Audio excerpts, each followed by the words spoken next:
भगवद्गीतेतले 3ऱ्या अध्यायातले 8वा श्लोक मी घेणार आहे. कारण 3रा अध्याय सगळा कर्मावरच आहे. कर्म आणि कर्तव्य. आपण जेव्हा जन्माला येतो तेव्हापासूनच आपण आपल्या बरोबरच आपलं कर्म आणि कर्तव्य आलेले असतात. त्याच्यावरून मी हा श्लोक घेतलेला आहे. तसं तर पूर्ण 3रा अध्याय कर्मावरच सांगितलेला आहे. नियतम कुरु कर्मत्वम कर्म जय कर्मणा शरीर यात्रेपि चेतन प्रसिद्ध येत कर्मणा. म्हणजे त्यांनी सांगितलेलं आहे की जेव्हा आपण जन्माला येतो तेव्हाच नियतीने आपल्या बरोबर कर्म पाठवलेलं असतं. कारण कर्माशिवाय आपलं शरीरच नाही. जेव्हा बाळ आईच्या पोटामध्ये असतं तेव्हा आई त्याचं सगळं संगोपन करत असते. कारण तेव्हा तिचं कर्तव्य कर्म तिचं असतं की बाळाचं संगोपन करायचं. पण त्याच्यानंतर जेव्हा बाळ जन्माला येतं की त्याला माहित असतं की आता आपण आईपासून बाजूला झालेलो आहोत, तर आपल्यालाही आपलं कर्म करावं लागणार आहे. 2-4 तासाच्या आतच ते बाळ चुटू दूध प्यायला लागतं. कारण त्याचे कर्तव्य. त्याने जर नाही ते केलं तर शरीर राहणार नाही. त्याच्यामुळे त्यांनी तो घेऊनच आलेला असतो. शरीर कसं आहे न शरीर आणि नियतीने कर्म दिले आहे ते तुम्हाला कर्म करावंच लागतं. नाही तर शरीर यात्रेपि चेतन प्रसिद्ध येत कर्म. मग तुमचं शरीर कर्म नाही केलं तर तुमचं शरीर कसल्याही प्रकारचं काम करणार नाही. ते गळून जाईल. तुम्ही शरीराला सांगितलं नाही मला कर्म नाही करायचं, मी कर्म करायला आलो नाही, तर तुम्ही एका जागेवर राहून तुमच्या शरीराचे तुम्ही पूर्ण खचून जाता. त्यामुळे कर्माशिवाय कोणतीच गती नाही. तेव्हा श्रीकृष्ण अर्जुनाला गीतेमध्ये त्यांनी 2-4 प्रकारचा आदेश दिलेला आहे. अगोदर संदेश, मग आदेश, मग उपदेश आणि मग कर्म कर्तव्य आणि भक्ती. एवढी 6 तत्वावर गीता अवलंबून आहे. त्याच्यामुळे हे कर्मावरून आपण ती गोवी घेतलेली आहे. आता मला थोडासा परिहार द्यायचा आहे की यावेळेस आपला 133वा सप्ताह आहे. त्यामुळे यावेळेस खूप छान आनंद आलाय. कारण नाचू गावी कशाचे छंदे छंदे की आज नाचायला हरिपाठामध्ये वगैरे सगळं मिळालं म्हणजे सगळं असं छान आनंद वाटतंय. आणि काय माहिती नाही पण जागा बदललेल्यामुळे का काय प्रसंगाचं खूप छान वाटतंय. गेल्या वर्षी जे मी तुम्हाला बोलले की आपल्या आहे तेवढेच माणसं आहेत, त्याच्यात काही बदल नाहीये. पण यावेळी जरा सगळे जास्त थोडेसे उपस्थित राहायला लागले, जरा बरं वाटायला लागलं आणि यावेळेस तसं प्रसन्न वाटलं. आणि आपला सप्ताह अखंड चालू राहणार आहे. कारण आपल्या माझ्या वडिलांची गमेराशी देवा तुझी चरणसेवा पांडुरंगा की त्यांनी एवढं आपल्याला देऊन गेलेलं आहे. तर ही चरणसेवा आपण अखंड चालू ठेवणार आहे. त्याच्यात कसल्याही प्रकारचे संशय नाही. त्यामुळे आपण काय आपल्यापेक्षा आपले पुढे खूप छान जास्त चालवणार आहे. कारण आमच्या पुढे आपले त्यांच्या हातभर चालतात. आपण तर आता आपण ते खूप पुढे आहेत. त्यामुळे ते कसं आहे आपल्या मनात जो संदेह होता त्या संदेहाच्या सुटल्या गाठी कोटी झाले शीतळ. ते रात्रीचा अनुभव घेतला होता. त्याच्यावर आपला मनात संदेह कसल्याही प्रकारचा ठेवायचा नाही. कारण आपल्याला आता आपल्या मुलांची आपल्याला पूर्ण खात्री झालेली आहे की ते आपलं पूर्ण मागे चालू आहे. आता फक्त आपण काय करायचं ह्या सगळ्या गोष्टीचा आनंद घ्यायचा. आनंदाने आपल्याला सगळं करायचंय. आपला हा वटवृक्ष फार मोठा आहे. त्याला फार त्याच्या पाठीमागे फार कष्ट कर्म भक्ती अनेक लोकांचे आशीर्वाद या भूमीमध्ये येऊन गेलेले संतांचे साधू संतांचे. थोड्या दिवस संतांची संगती झाली तर माणूस म्हणतो आम्ही उद्धरून गेलो. इथं तर अखंड 133 वर्षाची परंपरा आहे आणि त्या भूमीमध्ये आपण जन्माला आलेलो आहोत. आणि आपले संस्कार आपल्यापर्यंत येऊन आपल्या लेकराला आपल्या नातवंडाला आपल्याला सगळ्यांना हे संस्कार झालेले आहेत. त्यामुळे पुढची कसल्याही प्रकारची आपल्याला काळजी नाही. फक्त आता जो चाललेला सप्ताह आपण सगळ्यांनी मस्त आनंद घ्यायचा आणि आनंदाने सगळ्या गोष्टी कार्य पार पाडायच्या. आता हे सांगितलेले तर त्याच्यामुळे याचे परिहार त्याच्यापेक्षा आपण दररोज याच्यापेक्षा काय देणार आहे. त्यामुळे ओम नमो जी आद्या वेद प्रतिपाद्या जय जय स्वयं संवेदात्मरूपा देवा तूचे गणेशू सकळा समती प्रकाशू वणे निवृत्तदासू अवधारी जोरी एक म्हणे श्री विश्वेश्वरा पांडुरंग हरे जय जय नियतीम कर्म कर्म जय हा कर्मणा. मग तेव्हा जेव्हा कृष्ण धर्म अर्जुनाला सांगतात की तुला लढाई करावीच लागेल, युद्ध करावंच लागेल तुला, तेव्हा तो सांगतो की माझ्या कर्मात आहे ना. मग मी म्हणतो ना मला ते कर्म करायचे नाही तर मला नाही युद्ध करायचं, मला तुम्ही कितीही आदेश दिला तरी मी तो पाळणार नाही. श्रीकृष्ण म्हणले असं कसं, तुला तुझं कर्म आहे तुला कर्तव्य पार पडावं. अरे तुझं कर्म तर आहेच आहे पण माझं कर्म सुद्धा तुझ्या बरोबर बांधलेलं आहे. कसं तर मी एवढं माझं द्वारकेचं राज्य, माझे आई वडील माझे एवढा परिवार सोडून मी तुझ्यासाठी राहणार आहे. म्हणजे माझं कर्म सुद्धा तुझ्या कर्माशी लागलेलं आहे, त्यामुळे तुला येण्याची हे कर्म तुला करावंच लागणार आहे. कर्माशिवाय तुझी गती नाही. त्यामुळे ते सांगतो की तुम्ही मला सगळं सांगितलंय, सगळं पटतंय, पण हे जे मला माझ्यासमोर असं मी काय पाप केलं की माझे वडील मला मारावं लागताय. त्याच्यानंतर ते म्हणजे तुझ्या जेव्हा तू जन्माला आलास तेव्हाच नियतीने तुझ्या बरोबर हे कर्म लावलंय, त्यामुळे तुला हे कर्म पार पाडावंच लागेल. तुला तुम्ही दाखवलं विश्वरूप दाखवल्यानंतरही तुझ्या अजून मला बदल होत नाही, तेव्हा मग आता तुला कशा कोणत्या रीतीने समजावं हे काय मला पसंत पडत नाही. तरी अनेक अनेक अनेक अनेक गोष्टी त्याला सांगत राहिल्यानंतर श्रीकृष्ण म्हणले अरे देवा, अरे पार्था, मी एवढा देव जन्माला येऊन सुद्धा मी कारागृहात जन्माला, मी कारागृहात जन्माला 12 वर्ष माझे आई वडील कारागृहात राहिले. अरे राम वनवासला गेला, सीताला रामाने पळून गेलं, दशरथ राजा पुत्र युवकाने मेला आणि त्यांच्या राण्यांना वैधव आले. हे कशासाठी आलं की त्यांचं कर्म तसं होतं, त्यांच्या कर्मात ते लिहिलेलं होतं, म्हणून त्यांना ते कर्म फेडावंच लागलं, करावंच लागलं. हे मग देव होता राम, त्याला काय त्याचं कर्म चुकवता आलं नसतं का, त्याला राम म्हणलं नसतं का तू मला नाही रामाला जायचं वनवासाला. पण नाही, आपल्याला जे कर्म आलेले ते आपले कर्म आपल्याला पार पाडावंच लागत असतात. आपल्याला देवाने आपल्याला आपण आहे मनुष्य देह दिला आपल्याला. आता आपल्याला नित्य नैमित्तिक कर्म करावंच लागतात. आपला जो व्यवसाय आहे, आपली शेती आहे, आपल्याला ती पिकली जरी नाही पिकली तरी आपल्याला व्यवसाय सोडता येतो का, येत नाही, कारण ते आपल्या कर्मात लिहिलेले. तुझं कर्म कर्तव्य त्याच्या उपजीविका आहे, त्यामुळे तुला ते करावंच लागतं. कधी कधी कर्म कसं असतं, काही वैयक्तिक असतात, काही सामाजिक असतात. समजा एखाद्याचं शेत तुमच्या शेजारीच आहे, त्यांनी बीज चांगलं पेरलं, तुम्ही खुरपण केली, त्यांनी केली आणि त्याचं भरघोस पीक आलं आणि तुमचं पीकच आलं नाही. तुम्ही म्हणता काय बाबा माझ्या शेजाऱ्याचं एवढं पीक आलं, काय माझ्या नशिबात आहे, काय माझ्या कर्मात आहे, माझं पीक गेलं. मग तिथं आलं की नाही कर्म, ह्या कर्माच्या गती तुम्हाला सहन करावाच लागतात. शरीरा वाचून वेगळे कर्म नाहीच. तू जरी म्हणलं माझं शरीर वेगळे कर्म वेगळे नाही, शरीर कर्माला कधीच सोडत नाही आणि कर्म शरीराला सोडत नाही. त्यामुळे तुम्हाला त्या गोष्टी कराव्याच लागतात. आता समजा वैयक्तिक झालंय, सामाजिक आहे, एखादं तुम्ही शेती पेरली, खूप भरघोस पीक आलं आणि अवकाळी पाऊस आला, गारा पडल्या, मग सगळ्याच झालं. मग तुम्ही काय म्हणता आपल्याच काही नशिबात झालं, सगळ्याच झालं तेच आपलं, म्हणजे तिथं आलंच नाही. कर्म आणि नशीब हे एकच आलं की नाही तिथं.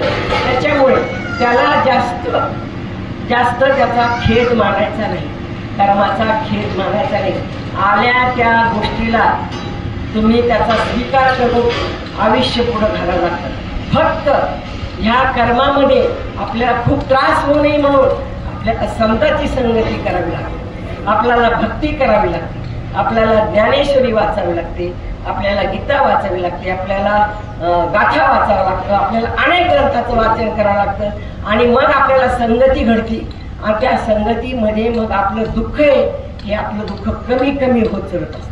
आता ज्याला जे कर्म आले ते त्यांनी केले नाहीत का, आता समजा चोखमेळा, सावतामाळे, नरहरी सोनार, रोहिदास सांबार, गोरा कुंभार, सेना नावी, लतीफ मुसलमान यांना जे कर्म आले त्यांनी किती छान पार पडली. पण त्यांना संगती कोणाची होती, त्यांना देवाची संगती होती, त्यांना संतांची संगती होती. त्यांनी कधीही त्या कार्यामध्ये खेद मानला नाही की माझं काय कर्म आहे, मी एवढं देवाचं करतो, मला हे असं काम आलं तसं काम आलं, असं कधीही त्यांनी खेद मानला नाही. आणि हीच आपली शिकवण आहे की संताची, देवाचं नाम, संताचं नाम हे सतत तुमच्या तोंडात आलं पाहिजे. अहो सजन कसं या मांस विकूला की, अहो सजन कसं या, तो फक्त मांस विक्री करणारा एक कसंही होता, पण तो इतका कृष्णाचा भक्त होता की कृष्णाला त्याची इतकी दया आली की कृष्णाने सांगितलं की तुला प्रत्येकाने इतकं मागितलं, तितकं मागितलं, तुला प्रत्येक वेळेला तुला वजन वेगळं करावं लागतं. त्याच्यासाठी एकच शाळीग्राम दिला आणि तो शाळीग्राम ठेवायचा आहे का मापात. आणि ज्या गिरायकाने येऊन त्याला मागितलं का, म्हणजे सजन कसं काय करत होता, मांस विकत होता, मग ते एकच माप टाकायचं, मग जितकं मागितलं तितकं द्यायचं.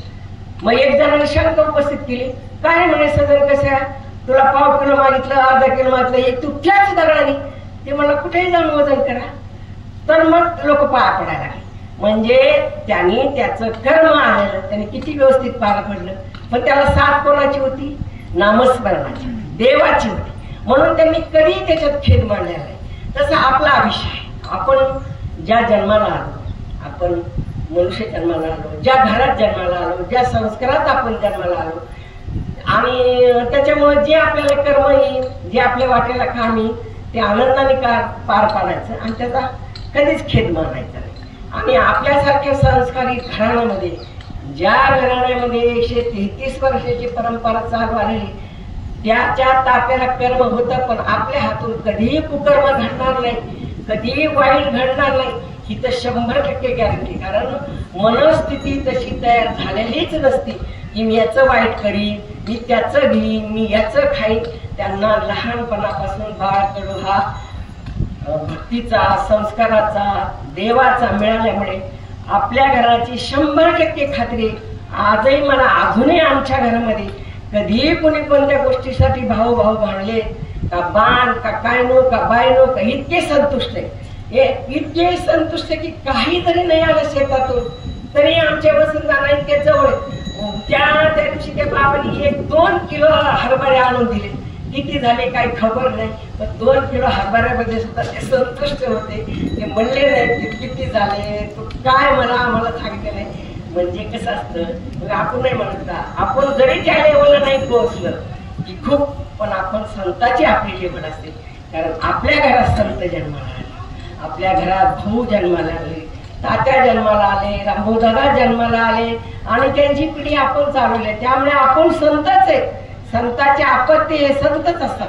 आणि आपल्याला त्यांनी इतके संस्कार केले लहानपणापासून. आज सावरगावच्या घराण्यात जन्मलेल्या मुलापासून टाळ वाजवता येत नाही असं, जन्माला की त्याला टाळ आणतो पंढरपूरून आणि ते ठेक्यात वाजायचं शिकतो, आणि दुसरीकडे टाळ वाजायला क्लास लावा लागतात की टाळ वाजवता येत नाही. संभाजी महाराजांची पोरगी तास हरिभजन करते, रामकृष्ण हरिनाम, आणि 2 वर्षाची 1.5 वर्षाची. हे संस्कार, हे आपल्या घराचे संस्कार. आपल्या घराच्या संस्काराबद्दल किंचितही संशय नाही किंवा काही नाही, पण तरीही आपल्याला संतांचा सहवास घडलाय आणि असाच घडत राहावं. कारण संतांच्या सहवासात आल्यानंतर हे आपले अनेक मनोरथ पूर्ण होतात. आज आपलं घरी झालं तरी आपल्या लेकराबाळांना संकट येतंय, आलं तरी परमेश्वर ते दूर करतो.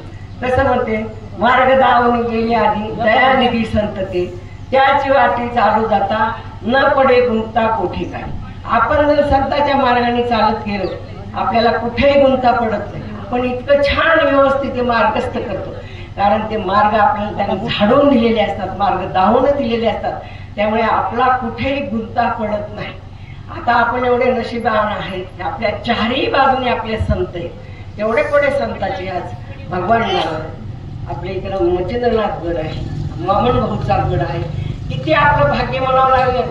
8 दिवसातून एकदा जरी भेटून आलात आणि त्या स्थळाला 10 मिनिटं जर तुम्ही बसून आलात तर तुम्हाला एवढी मनशांती मिळेल. इतकं किती तुमच्या मनाचं समाधान होईल.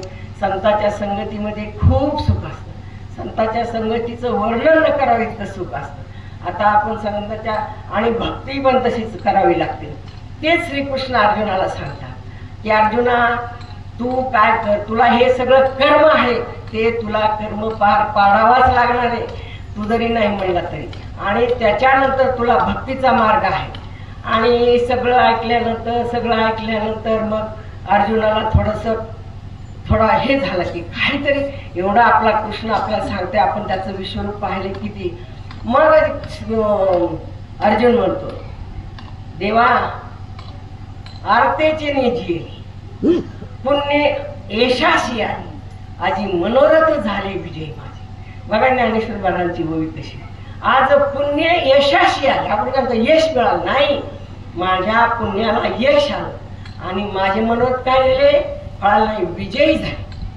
आणि मग श्रीकृष्णाला एवढं कृष्ण बोलल्यानंतर मग श्रीकृष्णाला खूप आनंद झाला. तर मग श्रीकृष्ण सवयीने डोलला, हसून बोलला, म्हणे भक्त ज्ञानाशी आला दुर्गास. आज माझा भक्ताला ज्ञान मिळाले, त्याचा आगरू झाला. त्यामुळे श्रीकृष्ण सवयीने डोलला, त्याला खूप आनंद झाला. आणि मग श्रीकृष्णाने अर्जुनाला कडकडून मिठी मारली, ह्या हृदयाची त्या हृदय घातली, हृदय एक झाले. हे तर ज्ञानेश्वरीचं ब्रीदच आहे. जेव्हा हृदय एक होतं ना, तेव्हाच त्याला तुम्हाला त्याचं फळ मिळतं. जेव्हा तुमच्या अंतरामध्ये, हृदयामध्ये, मनामध्ये नाही आहे, मन खूप चंचल आहे, तुम्ही मनामध्ये साठवलेलं कधी पक्क राहत नाही, पण तुम्ही हृदयात साठवायचं, ते कुठेही जात नाही.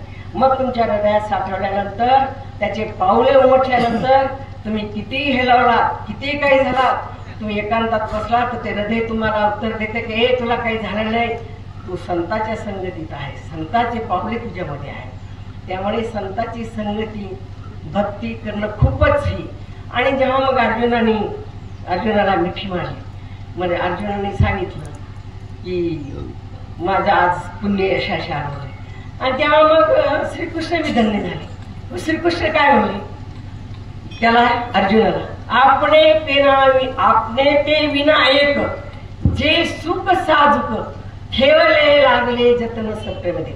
मी सुद्धा तुझ्यासाठी माझ्याजवळ एक सुख साजूक ठेवलेलं आहे. आणि ते कोणाला देण्यासाठी ठेवलं, माझ्या परम भक्ताला. पण त्या भक्तामध्ये तू उतरलास, ते आज माझं सुख, साजूक सुख मी तुला देतो, साजूक सुख. आणि मग पार्थाला आनंद झाला की कृष्णाने सुद्धा ते म्हणला, मी तुझं पूर्ण तुझं मन माझ्याकडे वळल्याशिवाय मी तुला सुख देणार नव्हतो, तुला दाखवणार नव्हतं.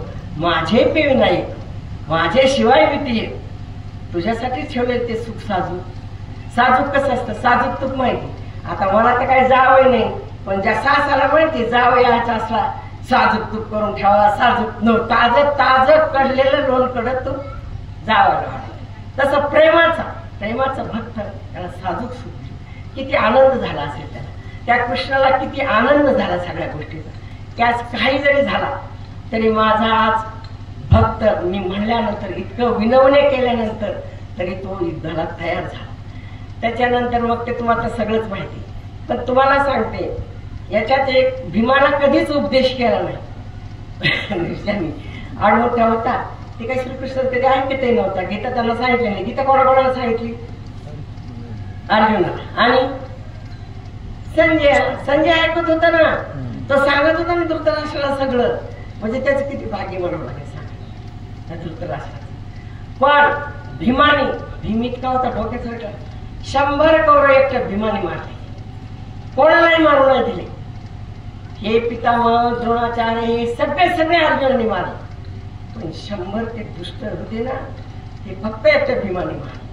त्याला उपदेश कशाचीच गरज नाही लागत, फक्त त्याला हिनवलं होतं ना, आणि मान थोडी शेवटी मग दुरे झाला.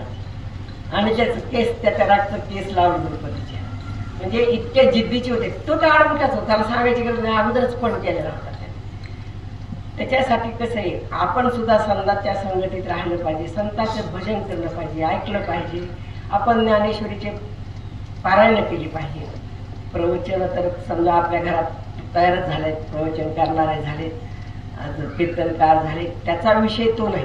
कारण आपण त्याच्यातलेच आहेत ना, आपण करतो ते काही वावगं नाहीये. आपल्याला बाळकडूच तो दिलेला आहे. त्याच्यामुळे आपल्या कर्मातच ते लिहिलेलं आहे की तुम्ही संस्कारित आहात, तुम्हाला हे तुमचं हेच काम आहे, दुसरं काम नाही. तुम्ही तुमचा संसार करा, सगळं काही करा. आणि त्यामुळं काय होतं, आपल्या मनात कर्म करताना आपल्याला जरी जरी विषय आज्ञा न करी तोवर जोपर्यंत इंद्रिय आज्ञा न करी विषयाचे भय न धरी परी उचित कर्म कर, जे अप्राप्य कर्म आहे ते, जे अप्राप्य उचित कर्म ते करी.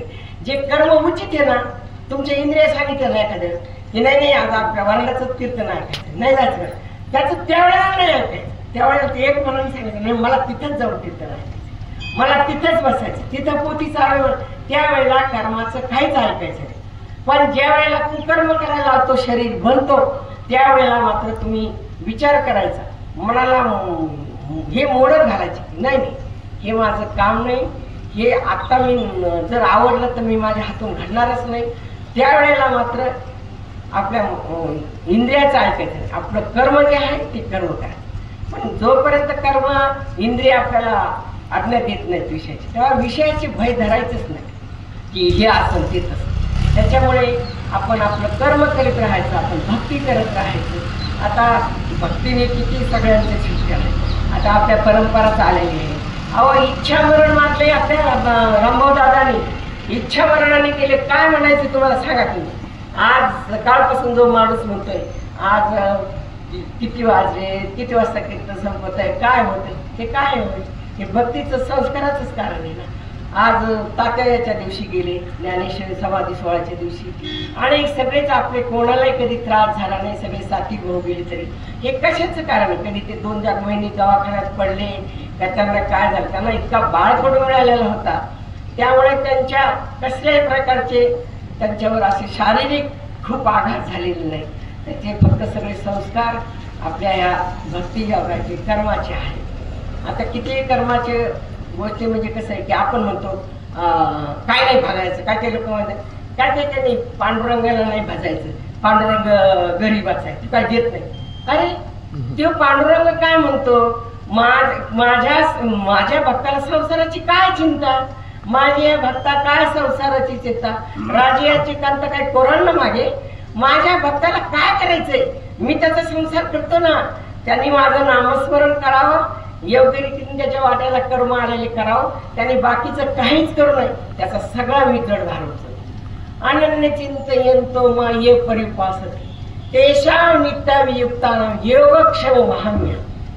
त्यांनी मला अनन्य भावनेतून जर मला शरण आला, सगळं सोडून, त्याला काहीच करायची गरज नाही, सगळं मी सगळं मिळता वहन, त्याचा योगक्षम वहाम्य, त्याचा योग क्षम घर दार संसार मी सगळं त्याचं पार पडेल. त्याने फक्त कर्म करीत राहा, कारण तो बसरेल मी करून असं होणार नाही. त्यांनी हातपाय हलावं लागते, कर्म करायचं, कुकर्माचा वाद धरायचा नाही, त्या भक्ताचं मी सगळं कार्य पार पडेल. त्याच्यामुळे कसं आहे, भक्ती आणि नामस्मरण फार श्रेष्ठ आहे.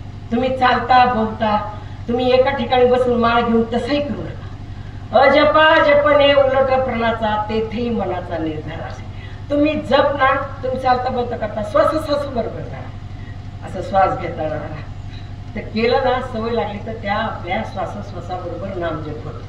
पण त्याचा कसं आहे, मनाचा निर्धार पाहिजे.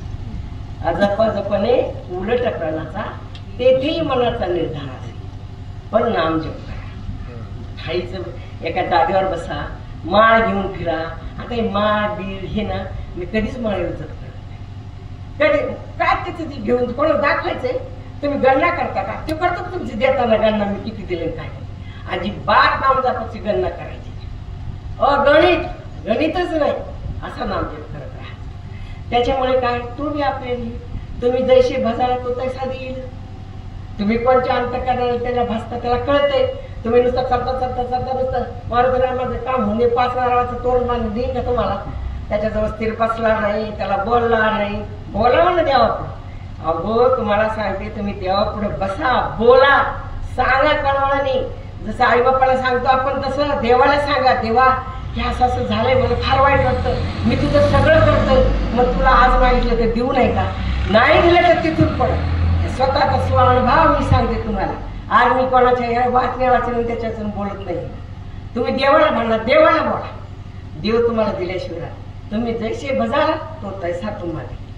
नाही तर काय, मग चलता चलता नारळ बांधा, तोरणे बांधा, त्याच्याकडे कमी आहे का, त्याने तुम्हाला दिले, तुम्ही त्याला देत पेड्याचा प्रसाद काहीच देऊ नका. ते आमचे गुरु महाराज सांगत असते भिकारी दोन प्रकारचे, एक देवळाच्या दारात भिकारी बसतो, हा भीक मागतो आणि एक गाडीतून उतरतो देवळात जातो, तो एक भिकारी असतो, तो एक भिकारी नंबर 1चा ते भिकारी. देवा मला प्रसन्न हो, मला आमचं घर, मी तुला इतकं देईन तितकं देईन. त्याच्यासाठी देव आहे. तुमच्या मनशांतीसाठी, तुमचे मनात विचार आल्यासाठी, तुमच्यावर आलेले संकट दूर कसे होते त्याच्यासाठी तुम्ही देवापुढे जा. देवाला तुम्ही नुसतं बसा आणि तुम्ही सांगा, आणि जर तुमच्या डोळ्यातून खळखळून जर पाणी आणलं तर तुमच्या देवाने तुम्हाला प्रसाद दिला. आपलं घरानं कधी देवाला सांगायचं, कधी कोणाला सांगू नका, कधीच ना. तुमच्या घरात देव, फोटो भगवान बाबाचा, आपल्या आई वडिलाचा, आपल्या गुरु महाराजांचा, त्यांच्याकडे तुम्ही जाऊन सांगा. अशा जर नाही तुमच्या समस्या सुटल्या ना, कारण आपल्याला तितकी खात्री आहे त्यांची, आपण तितकं त्यांचं केलेलं आहे, आपण त्याचं नामस्मरण केलेलं आहे. जेव्हा देशी तेव्हा घेशी, तुम्ही दिल्याशिवाय ते देत नाही. त्याचे बी तुम्ही रुपयाचा द्याला तर ते तुम्हाला म्हणजे हे करेन. एखाद्याला समजा तुम्ही दिलं तर तो दुसऱ्या वेळेस तुम्हाला देईन ना, कोणाला बी देशी तेव्हा घेशीच आहे ना. मग तुम्ही नामस्मरण करा त्याचं, मग तुम्हाला देणं नाही. अहो देवाला जर नामस्मरणाचं, तपश्चर्या केल्याचं, कोणी वाऱ्या केल्याचं जर ऋण झालं तर देवाला फेडावं लागतं.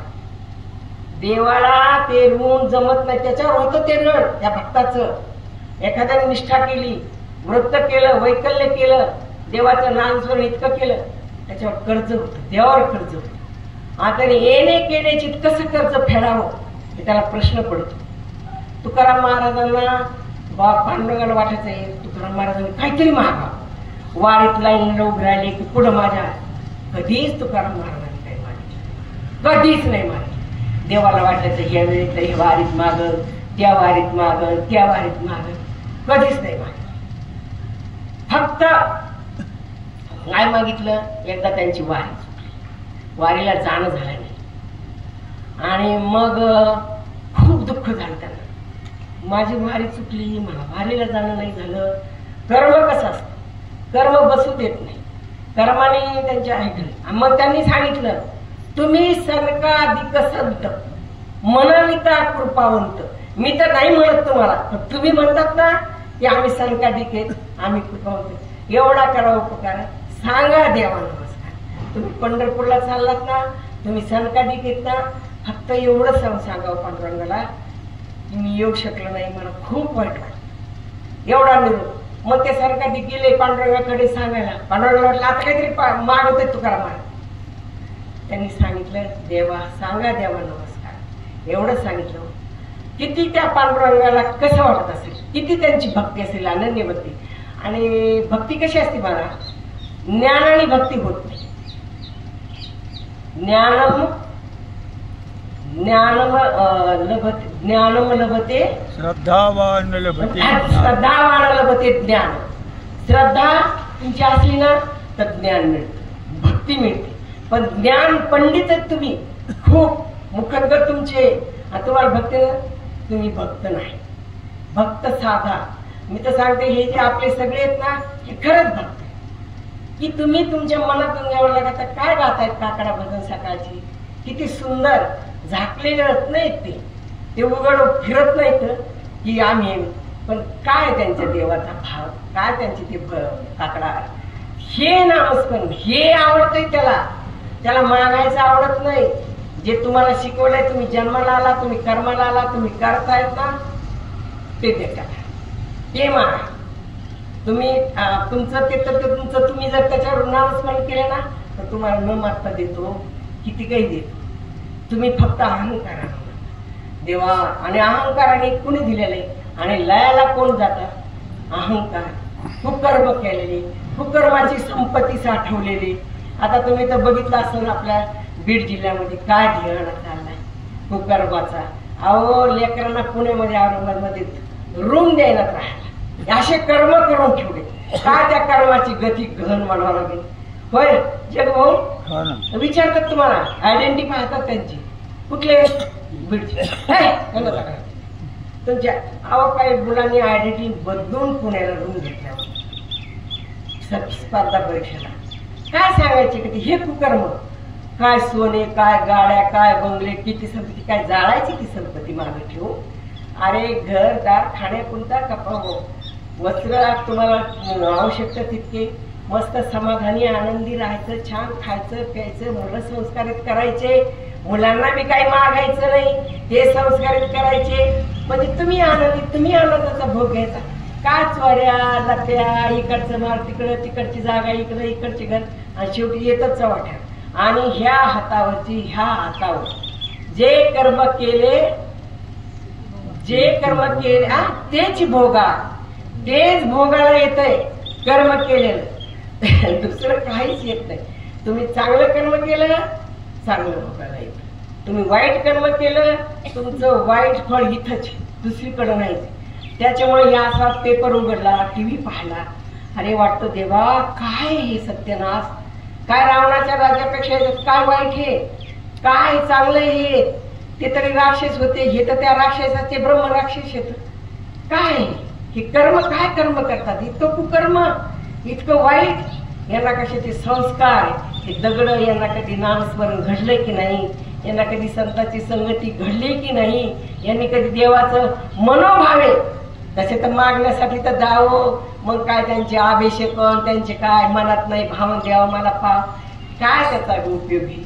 मग तर आज यायचे कामदार ह्या मंदिरात त्या मंदिरात काय तुला देव भजन का, तुला गे आला की तुला पैशावाला म्हणून तुला नाही. फक्त नामस्मरण, फक्त भक्ती, निश्चिम भक्ती पाहिजे तुमची. तो देव अथवा न देव, तो दिल्याशिवाय तुम्हाला शांती. डोक्यात तुम्हाला शांती दिल्यानंतर, तुमचं मन शांत असल्यानंतर, तुमच्या मनात चिंता क्लेश दारिद्र्य दुःख नसेल, याच्यापेक्षा काय सुखी हो. काय गाड्या बंगले पैसा साठवला आणि ते कधी धाड पडल, कधी ते याचे घेऊन जाते, नेहमीच असते की नाही चिंता. त्याच्यापेक्षा जे आहे ते जपून शांततेत आनंदेत करायचं, खायचं, मस्त राहायचं, लेकराला संस्कार द्यायचे, त्यांनाही शिकवायचं. आपल्याला वाईट मार्गाने जायचं नाही, आपल्या स्वकष्टाने कमायचं, घामाने करायचं. देवाला म्हणायचं आमच्या हाताला काम दे, कामाला येस दे, तेच आमच्या परिवाराला सुखी.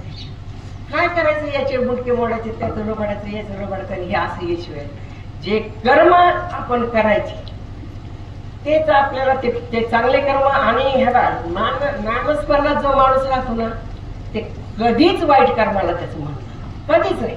कुकर्म कधी कधी संस्कारित माणूस मुलगा लहानपणापासून संस्कार. आज आपल्यासारखे 133 वर्षाची संस्कार बाळ जन्माला आल्यावर आपण सप्त्यात घेऊन येतो, पळतं इकडं तिकडं, नामस्मरण पाहतो, तो उड्या मारलेला पाहतो. त्याला कधी त्याच्या जन्मात वाटायला का आपण वाईट करावं किंवा आपण कोणाचं तरी लुटावं संपत्ती, कधीच वाटत. म्हणून हे जे आम्हाला वाट दावणी गेली आमची वाडवडील, ते हे त्याचं फळ. आज आमचं तरी किती भाग्य म्हणावं लागेल. आज मी इथं बसून ह्या याच्यावर, आज नाहीतरी आमच्या पाटील घराचा बुकाबाईचा समजा श्रीचा सन्मानच केलेला आहे महादेव पाटील. पण आज किती जीवाला आनंद वाटते की आपल्याला काही येत नाही, आपण तत्ववेत्ते नाही, आपण अभ्यासक नाही, कुठे जाऊन केलेलं नाही, पण आपल्याला आपल्या मनातली भावना 4 वाक्यामध्ये सांगता येते. ही काय कमी झाली का, ही काय थोडं झालं का. मग हे बी आपलं भाग्य आहे ना. भाग्यवंता घरी भजन पूजन त्याची वाट पाहे न गुणवंत. हा तेच म्हणते. आणि कसं असतं बरं का, जेव्हा तुम्ही पुण्य वगैरे करता तर वसुंधराला गेले कुठे, झोपले काय, तिकडे लक्ष देऊ नका. झोपा आहे का इकडे. पाहता प्रशस्त पुण्यात्मा, बरे का. जो माणूस पुण्यवान, म्हणजे पुण्यवान घराण्यातला कसा, जो माणूस एखादा पाहिला ना असं प्रशस्त वाटतं का माणसाला, काय पुण्य, काय माणूस भाग्यवान आहे, काय सुंदर दिसतोय, ओळख नसती पाळख नसती काही नसती, पण त्याच्या गाठीला पुण्य असतं. आणि काही माणसांना आपल्याला काहीच ओळख नाही, त्या माणसाचा राग येतो आपल्याला, माझ्या पूर्वजन्मीचा शत्रू असतो, काय उभेच असतो सगळं माणूस, म्हणजे काही अर्थार्थी संबंध, पण ते काहीतरी असतं माणूस काय, म्हणजे ते आपल्याला ओळखीचा नसतो, आपण त्याच्या ओळखीचे नसतो. आणि काही माणूस असा असतो काय देखणं, काय सुंदर आहे, काय तेज आहे त्याचं ते पुण्य असतं, संस्काराचं पुण्य आहे. तो नामस्मरण घरातला आहे. एखादे 2 लेकरं खेळत असले, ते भांडण करत असले, एखादा उंदीर पोरग मारतं दुसऱ्या घरी पोरग, माणूस दारे का घरात कोणाचा आहे, हा बघ ते तसंच असं, म्हणजे बघा हे असं शिक्का पडलेला असतो. म्हणजे त्या लेकरापर्यंत सुद्धा कर्म कर्तव्य त्यांचं ते आलेलं असतं. आणि आपल्यासारख्याच्या घराला नाही तो पाटलाच्या घरात तू कधी शिवी देणार नाही. नाही नाही ते आरडाओरडा करतील पण तोंडातून कधी शिवी देणार नाही. म्हणजे तुम्ही देता का 10-5 शिवे कोणाला? मला तर नाही वाटत की आपल्या लोकांनी असे 10-5 होय मला दिल्या का शिवे? तुम्ही दिल्या का? नाही तुम्ही कोणाची फोटो इथे खरं सांगा काही ना.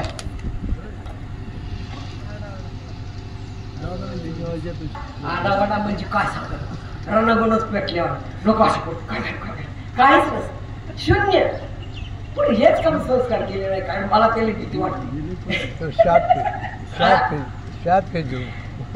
कामून शाप दिला असं काय बरं. मग आम्ही किती भाग्यवान म्हणा तुमच्या शापाला बळी पडतोय.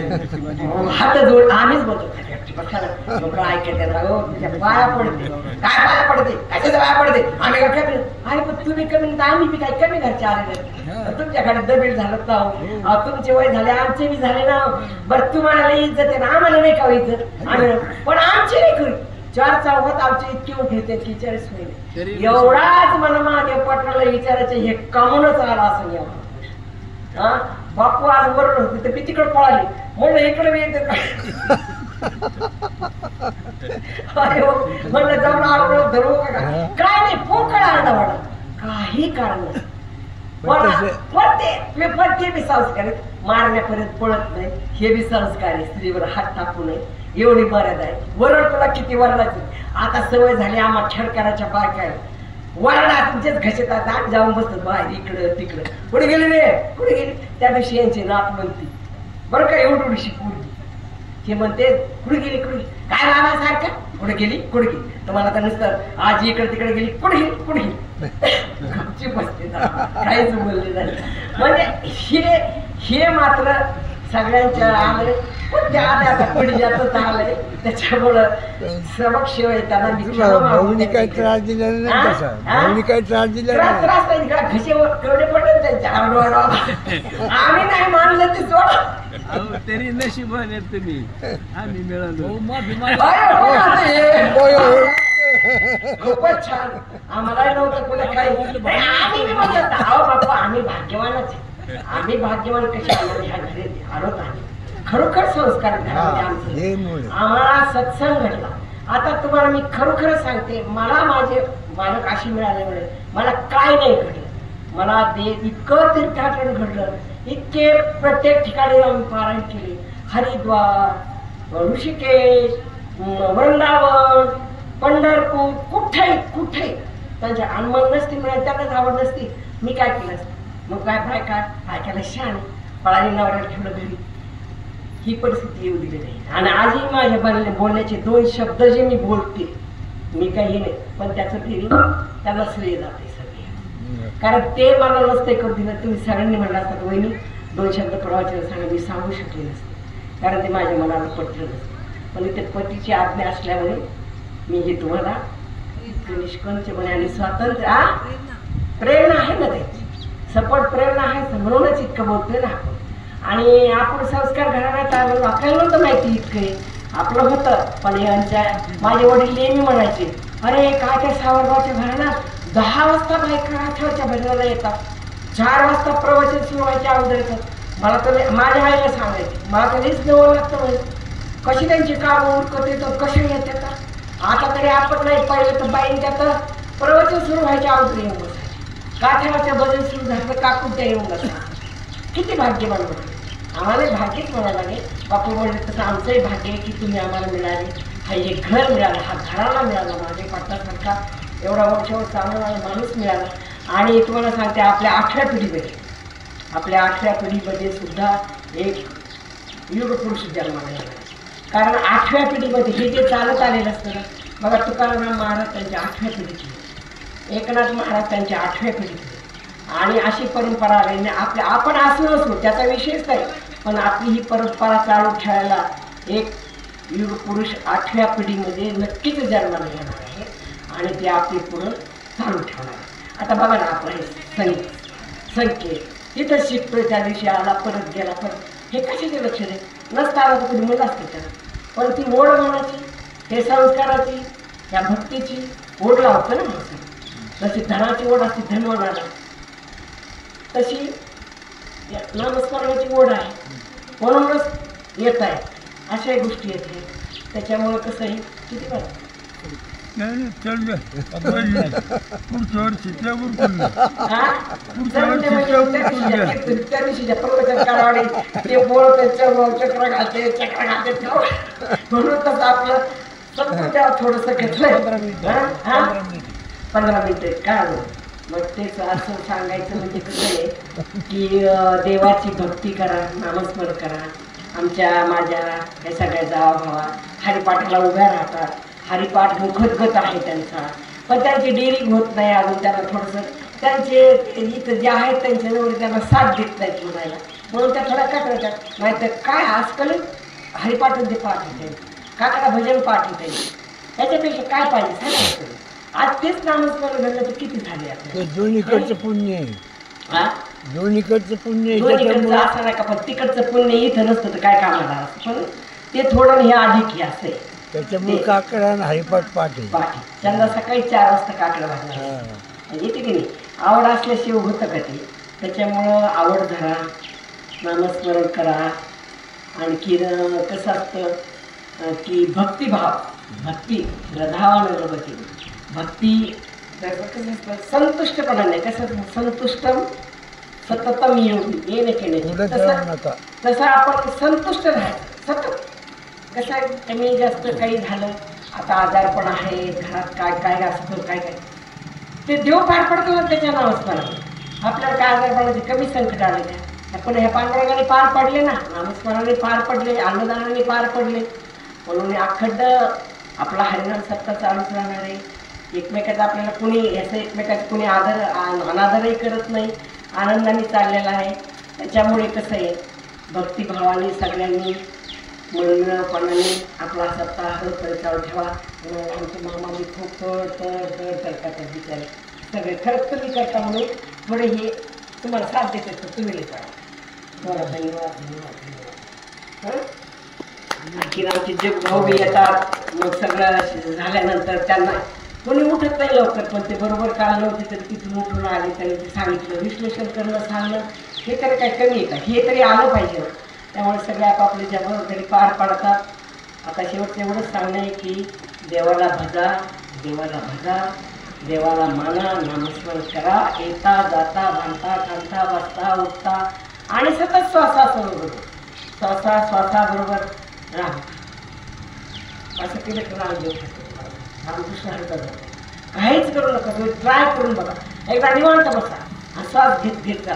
रामकृष्ण आई म्हणा, विठ्ठल म्हणा, राम राम म्हणा, बरोबर आपल्या याच्यामध्ये. आणि त्यांना सगळ्यांना माझ्या बंधन तेच सांगणार त्या करतात बाबा. त्या आता नाही भाविक झाल्या, सगळ्याच भाविक झाल्या. तितकं देवाचं करतात, इतक्या मंदिरात जातात, हे करतात ते करतात. धन्यवाद तुम्हाला सुद्धा. आणि सगळ्याच्या सहकार्याने 2 शब्द बोलली आणि आता संपवतो.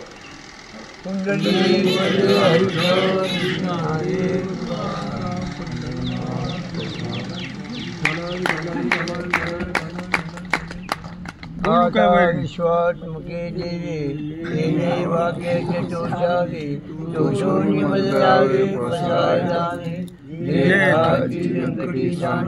दया सत्कर्मी गती वाढो मोठा परस्परे पडो मैत्री वाचे गुरुजाचे जाऊ विश्व धर्म सूर्य भाऊ जो देवांचे ते लावो प्राणिजाल वर्षत्र कर्मंगरी ईश्वर शांती मंडळी अनवंत भूमंडळी भेटू दया मोठा दहा कल्पतुर्चे चिंतामणीचे गाव बोलजे जर्णव पियुषाचे चंद्रने मार्तंडचे जामहीन ते सर्वाजी सदा सज्जन सोयरे भोजो निमोना सर्व सुखी पूर्ण होणे योगी परिजोगादी कृषी अखंडित आणि गणोपती योगी दृष्टादिष्टविजय भोवावे हे तमने विश्वेश्वराओ आवोई दान बसाओ येणे बरे ज्ञान देवो शिकिया झाला येणे बरे ज्ञान देवो शिकिया झाला येणे बरे ज्ञान देवो शिकिया. 133व्या वर्षाच्या 5व्या दिवसाची सेवा प्रवचनाची सौ आणि त्याताई तुकाराम भाऊ खेडकर यांची संपन्न झाली. लाईटला काय भानगड असं चांगल्या प्रकारे आणि परमार्थात तत्व त्यांनी उद्धृत केलं. हा संगतीचा परिणाम आहे. संगतीमुळं आणि नकळत त्या भावना अंतःकरणात निर्माण होतात, त्यात व्यक्त होतात. म्हणून उत्कृष्ट प्रकारचं असं बोलल्या आज माझ्या लक्षात आलं की भाऊचं इतकं चांगलं कसं झालं. कारण प्रत्येक पुरुषाच्या मागं यशस्वी पुरुषाच्या मागं स्त्रीचा हात असतो. माईक आलेलं आहे. आणि इतके दीर्घभाये चिकित्सा करणारे, नावं ठेवणारे आणि हे असून सुद्धा बोलण्याचं धाडस ही फार महत्वाची गोष्ट आहे. कारण परमार्थामध्ये काय अडवायचं? लाज, भय, शंका, दुरावीला मान. म्हणजे या सर्व गोष्टी जर केल्या तर परमार्थात पुढे जाता येतं. आम्ही सर्व टीकाकार तुमच्या भोवताली असताना सुद्धा स्पष्ट स्वच्छ आहेत ते विचार मांडले.